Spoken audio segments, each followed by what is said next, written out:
Tel que vous le savez, cette année 5784, Rosh Hashanah va tomber Shabbat. Le premier jour de Rosh Hashanah, on ne va pas sonner le shofar, étant donné que les Chachamim nous ont interdit la sonnerie du shofar quand ça tombe Shabbat, de peur que la personne transporte le shofar dans la rue, dans un endroit où il n'y a pas de hérouv.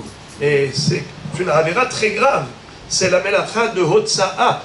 Donc les Chachamim ont annulé la mitzvah de Tkiat Shofar de tout Israël pendant toutes les générations, juste de peur qu'une personne fasse Chilul Shabbat, Beshogeg, et avec une bonne intention de sonner le shofar. C'est dire la gravité d'une avéra. En tout cas, qu'est-ce qu'on va dire dans la tfila? On va dire Zichron Teruah. Le jour de Shabbat où on ne sonne pas, on parle que du souvenir du shofar, avec les psukim qu'on va évoquer du shofar, mais on ne va pas dire Yom Teruah, n'est-ce pas, puisqu'on ne va pas sonner concrètement. Et le lendemain, on dira Yom Teruah. Question, quel est le din si la personne s'est trompée? Le premier jour, au lieu de dire Zichron Teruah, elle a dit Yom Teruah. Le deuxième jour, au lieu de dire Yom Teruah, elle a dit Zichron Teruah. Étant donné que ces deux appellations figurent dans la Torah, une fois il est écrit Yom Teruah, une fois il est écrit Zichron Teruah, et la Gemara Bémet, elle applique ces deux psukim justement à notre cas, à nous, cette année, à savoir, lorsque ça tombe Shabbat, c'est Zichron Teruah, lorsque ça tombe un jour de semaine, alors c'est Yom Teruah.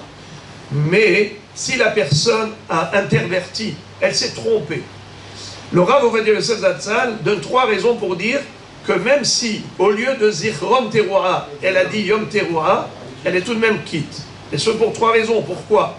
Premièrement, de par sa nature, le jour de Rosh Hashanah est un jour de sonnerie. Ça veut dire que c'est vrai que les Hachamim ont mis une barrière. Ils nous ont interdit. Mais dans l'absolu, c'est un jour de sonnerie. D'ailleurs, très curieux, le Yalkut Yosef dit, si jamais quelqu'un a sonné le shofar le jour du Shabbat, et il a fait la bracha, Nishmoa Kol Shofar, c'est pas une bracha levatala.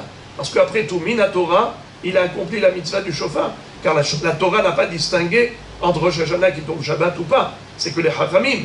Donc dans l'absolu, c'est un jour qui correspond à la sonnerie. Donc Yom Teruah, ce n'est pas une erreur s'il a dit à la place de Zichron Teruah. Également, il dit qu'à l'époque du Beth Amikdash, dans le Beth Amikdash, on sonnait le shofar, même le Shabbat. Ce n'est que Bagvoulin, à l'extérieur du Beth Amikdash, que les Hachamim ont institué cette abstention. Troisième raison, et ça c'est très curieux, parce qu'il donne une raison mystique, ésotérique. Il dit que, de la même façon que nous sonnons le shofar ici, dans le Bet Din Shel Ma'ala, on sonne le shofar le jour de Rosh Hashanah. Alors même si nous, le Shabbat, on ne le sonne pas parce que les Hachamim ont dit, de peur qu'on le transporte dans la rue, il ne faut pas sonner, mais là-haut dans le ciel, même le jour du Shabbat, il est sonné. Lorsque ça tombe Shabbat également, il y a la question par rapport à Tzidkatecha. Est-ce qu'à Mincha de Shabbat, on va dire Tzidkatecha, Tzedek Leolam, Tzidkatecha qui arrive, El Mishpatecha Dom Rabadam ou Be'ema Doshia Adonai, n'est-ce pas? Et ainsi de suite. Les trois psukim qu'on appelle Tziduk Adin, est-ce que ça aura lieu le Shabbat qui tombe Rosh Hashanah? Généralement, lorsque Shabbat tombe Yom Tov, il n'y a pas de Tzidkatecha, il n'y a pas de Tziduk Adin. Et là, c'est Rosh Hashanah, c'est aussi un Yom Tov. Alors, on récite oui ou non? Il y a ceux qui ne récitent pas. Mais nous, les Sfaradim, on fait comme dit le Shulchan Aruch, que oui, même le jour du Shabbat, Tzidkatecha sera récité. Est-ce qu'on dit Avinu Malkenu? Tous les Avinu Malkenu qui dit après la Hamida, Avinu Malkenu Elanu Melech Elata, Avinu Malkenu Rachem Alenu, et ainsi de suite, Hadesh Alenu Shana Tova. Alors certaines communautés s'en abstiennent. Pourquoi? Parce que le Shabbat, on ne fait pas de demande personnelle. Mais nous, les Sfaradim, on a le minhag de réciter Avinu Malkenu, même pendant le Shabbat, sauf que on ne parle pas de Hataim. On ne demande pas le pardon des fautes le jour de Shabbat, on ne rappelle pas les fautes. Mais sinon, oui, on va réciter Avinu Malkenu. À Mincha de Shabbat, est-ce que Avinu Malkenu, c'est avant Tzidkatecha ou après Tzidkatecha? C'est avant. Pourquoi? Parce que Tzidkatecha, c'est Tzidukadin. La tefila, c'est la tefila. Avinu Malkenu, ça correspond à quoi? À tefila ou Tzidukadin? Bien sûr, tefila. La tefila, ce sont des demandes.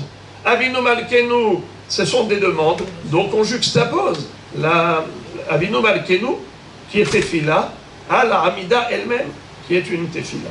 Donc évidemment, ce sera avant Tzidkatecha, et ensuite on enchaîne avec Tzidkatecha. Pour Shehianu, vous savez que quand on sonne le shofar le premier jour, on récite Shehianu, avant Tkiat Shofar. Mais le deuxième jour, quand on va sonner le shofar, est-ce qu'on va réciter Shehianu, oui ou non d'après vous? Oui. En temps normal? En temps normal, non. Il n'y a pas de Shehianu le deuxième jour, car on a déjà fait Shehianu sur le shofar le premier jour. En temps normal, n'est-ce pas? Pour nous, les Sfaradim, encore une fois. Les Ashkenazim, ils font les 2 jours. Mais nous, on fait Shehianu que le premier jour, pas le deuxième. Mais cette année, 5784, étant donné que le premier jour, on n'a pas sonné le shofar, car c'est Shabbat, eh bien, on fait Shehianu avant qu'il y ait le shofar le deuxième jour. Est-ce qu'on fait Shehianu dans le Kiddush du deuxième soir?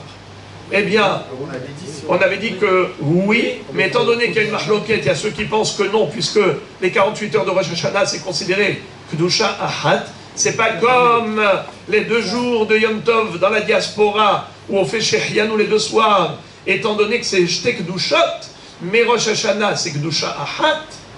Par exemple, un œuf qui a été pondu le premier jour de Yom Tov, de Pesach, Shavuot, Sukkot, Chutz La'aretz. Eh bien, on peut se servir de cet œuf-là le deuxième jour de Yom Tov. Pourquoi? Parce que ce sont Shte Kedushot, 2 Kedushot différentes. Mais Rosh Hashanah, si une poule a pondu un œuf le premier jour, tu ne peux pas t'en servir le deuxième jour. Pourquoi? Car les 48 heures sont considérées une seule et même sainteté, Kedusha Ahad. Alors, est-ce qu'on va faire Shehianu le deuxième soir? C'est la raison pour laquelle il y en a qui disent que non, on ne fera pas Shehianu parce que c'est Kedusha Ahad, c'est 48 heures. Mais le Shulchan Aruch a été posek, bien que c'est Kedusha Ahad, mais étant donné que ce sont 2 jours de Yom Tov, le premier c'est Minatora, le deuxième c'est Midirabanan, on fait Shehianu le deuxième soir, mais de préférence, dit-il, afin de s'acquitter selon toutes les opinions, mieux vaut mettre un fruit nouveau sur la table, de manière à le voir au moment du Kiddush, comme ça quand on va réciter Shehianu, on récitera pour 2 raisons, pas seulement pour le Kiddush, Yom Tov, mais aussi pour le fruit qu'on regarde. Car vous le savez, que le Shehianu relatif au fruit n'est pas lié à la consommation du fruit, c'est lié à la vue du fruit. Quand on regarde, quand on voit un fruit nouveau, eh bien, c'est ça qui nous procure de la joie d'avoir eu la chance d'arriver à ce moment, de vivre cet instant, de voir le renouvellement de la création. Alors c'est vrai que les Hachamim nous disent, attends de manger le fruit pour faire Shehianu. Mais celui qui ferait Shehianu juste en regardant le fruit, même sans le manger, il est quitte. Car initialement, c'est comme ça que ça a été institué. Donc c'est pour cela que si on pose un fruit nouveau sur la table du Rosh Hashanah le deuxième soir, eh bien en le regardant, on fera Kiddush avec Shehianu et on pensera à s'acquitter également du fruit, pas seulement du Yom Tov. Mais si on n'a pas de fruit nouveau, ce n'est pas grave, on récitera tout de même Shehianu, nous enseigne le Shulchan Aruch. Toda Rabba.